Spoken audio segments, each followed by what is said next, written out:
All right, so welcome back, everybody. So for this video, I'm going to show you guys how all of the different creature abilities work. So let's just get started, because there's quite a few here to go through. Now, the first four are all kind of unique. There's only one of them. Technically, they're all technically unique, but there's some variations within kinds. But these first four are just four different kinds, and not really that much of a variation. Not quite, anyways.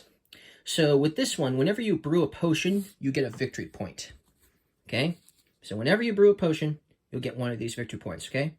And obviously this is 3 victory points, technically. So when you start collecting these little ones, you can exchange them for 3s, obviously. But yeah, every time you brew one of these potion cards, meaning you pay said ingredients to obviously brew the potion, that's what's going to happen. You're going to get victory points. When you train a creature, you get victory points. So if you train a creature for instance, in the forest, that's training a creature. You'll get a victory point for it. If you place a dice in the village and it says train a creature, you're still going to get your victory point because you're training a creature. It's when you train a creature. Cool, right? Okay. When you place a dice on a space that has this symbol, okay, you may gather 1 energy berry from it instead. So instead of, for instance, with this card here, if I was to place a dice here, instead of training a creature at this location, I could instead get an energy berry instead. So that's what you can do instead with this ability if you have this creature trained. Okay. When you place in a summer forest, you can scorch any empty forest space. So whenever you place a dice in a summer forest, then you can also scorch 1 empty space as well when you do that, basically, right?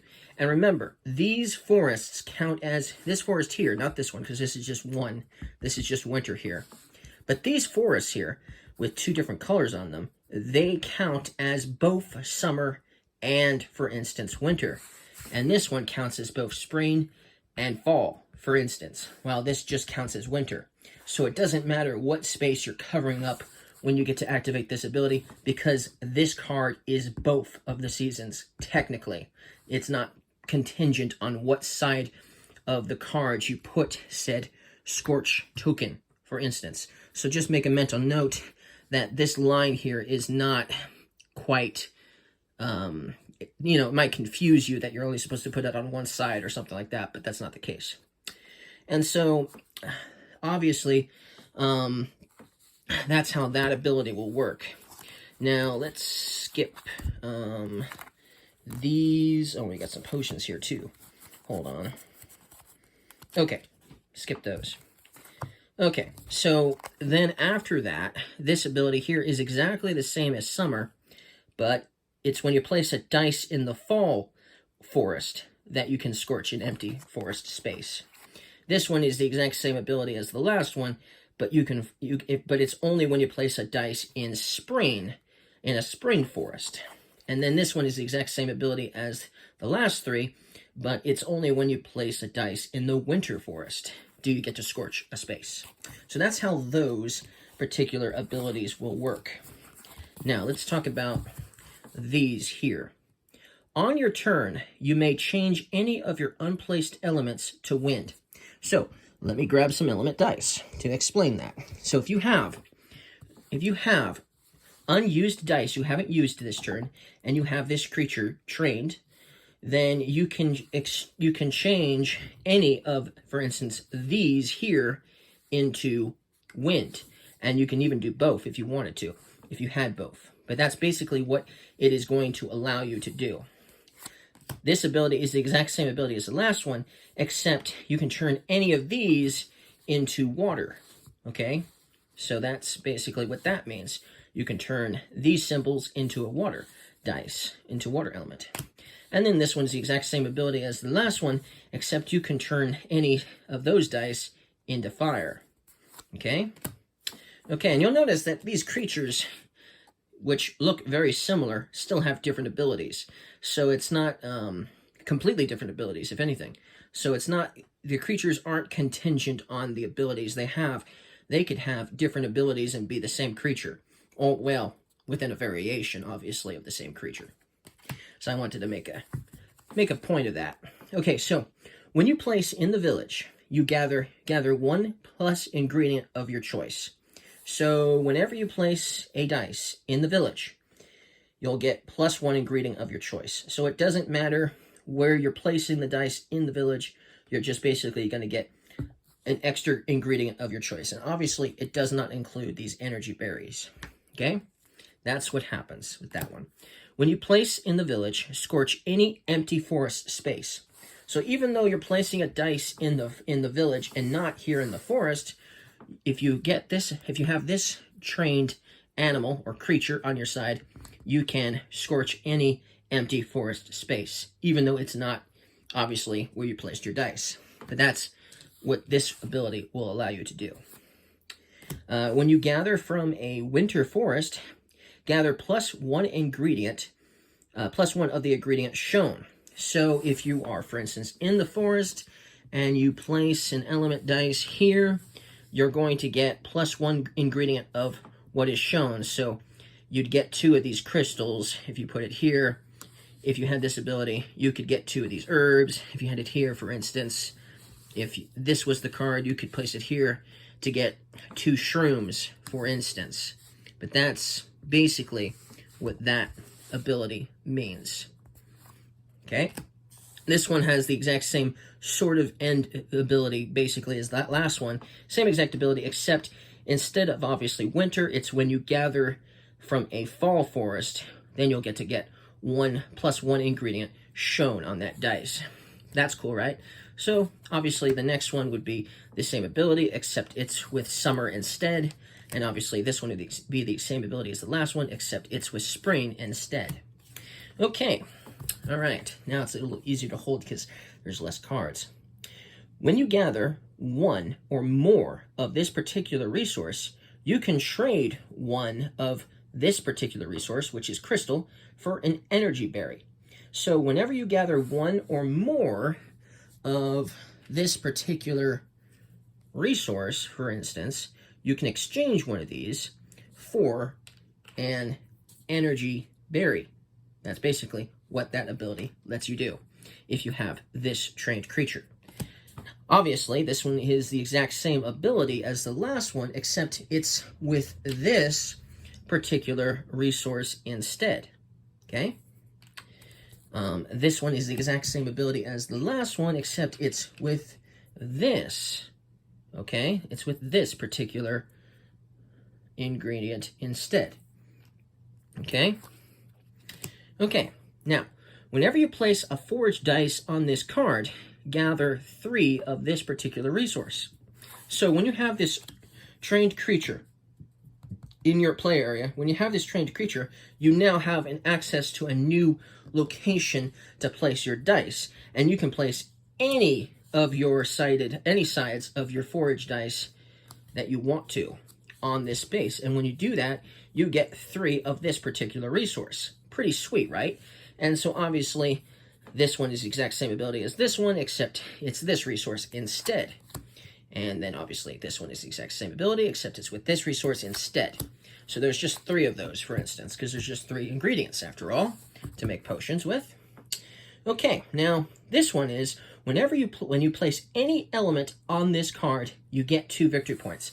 So basically, it's giving you a third option for your element dice. So maybe you don't want to use this ability to get or maybe you don't want to use this ability to maybe it's the fire element, for instance.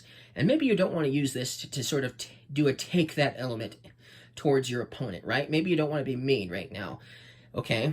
And maybe you just don't like the action on the village for this particular dice. So then what do? Because you have to place it anyways, right? Well, sometimes you only have one or the other option, right? But if you have this ability instead, you can place this, for instance, on this location to get 2 victory points instead. But you have to have this ability, obviously, to do it, and there's only 1 of these, so chances of you getting it is slim to none. And if you're playing with 4 people especially, chances are your opponent is going to get this, not you. So that's something to note, but that's the point. That's what you can do with that, and it can be any side you want, technically, too, obviously. Okay. Now this one is another dice placement card. Place any element on this card and gather one of each ingredient. So, like I said, if it's basically the same one as the last time, that one's giving you victory points. This one is giving you one of each ingredient, though. So technically, there is more than one of these dice element placement spots cards, but there's only so many of these, 3 at most, and this one isn't giving you victory points. It's just giving you ingredients, one of each. So that's the difference, obviously. And then this one is going to give you 2 berries instead. So if you place an element dice on this card, you'll get 2 of these energy berries instead. So that's all of those. Okay, then you have this one. I guess there is technically one more, but just one more for the element dice placement cards. Place any element on this card. Move any placed forage dice to any empty forest space. So if you are going to put, for instance, this symbol, this element dice on this card, and it can be any side, obviously, but if you're going to put this one on this card, then you can move any placed forage dice, meaning any forage dice that's already been placed, to any empty forest space. That means it can be your opponent's, and it can be yours that you're moving. So potentially, you could use this as a good strategy of trying to control a forest of your choice that you're trying to control, right? That's basically what this ability is going to let you do. It's going to help with area control. Okay. All right. So now there's just a few more abilities left. So when you claim a spring forest, you'll get 2 victory points. So if you have this particular trained creature and you claim, for instance, this card here, which is a spring forest 2, when you claim it and you have this, you get 2 victory points. Cool, right? Obviously, this is the same ability as the last one, except it's going to give you 2 victory points if you claim a summer forest card, which would be this one, obviously.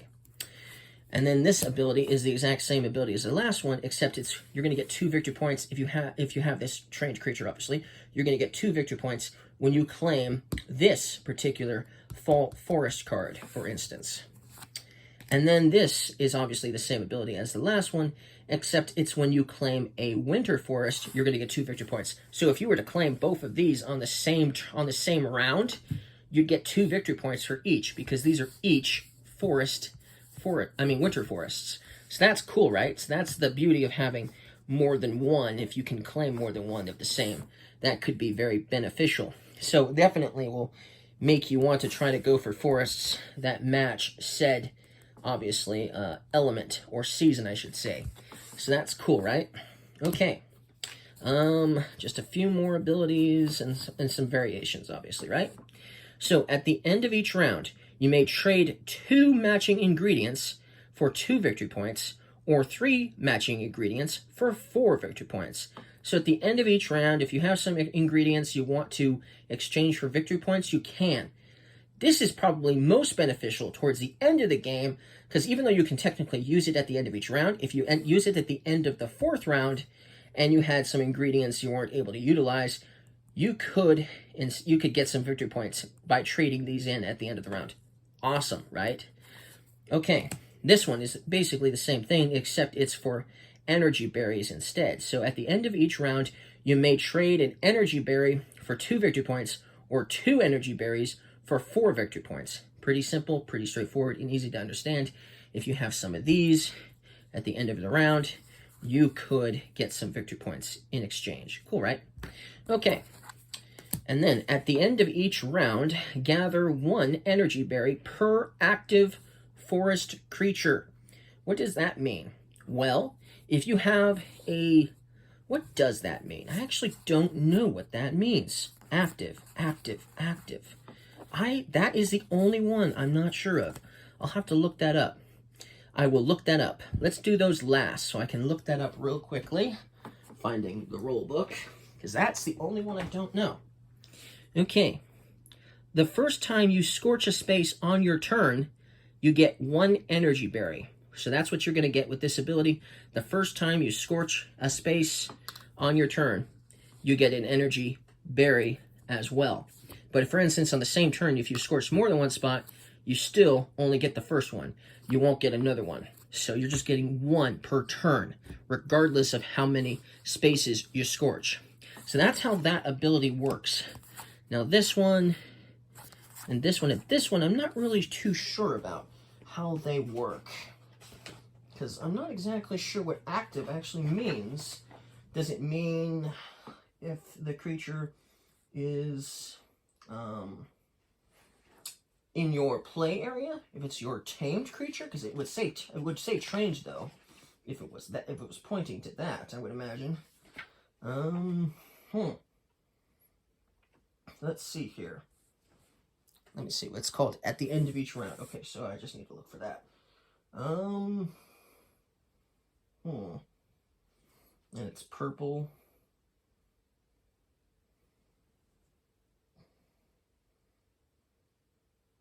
Use this power after claiming forests at the end of each round. Count creatures you've trained but haven't released. If you have multiple end of round powers, you may use them in any order. Okay, so you're just counting creatures you've trained.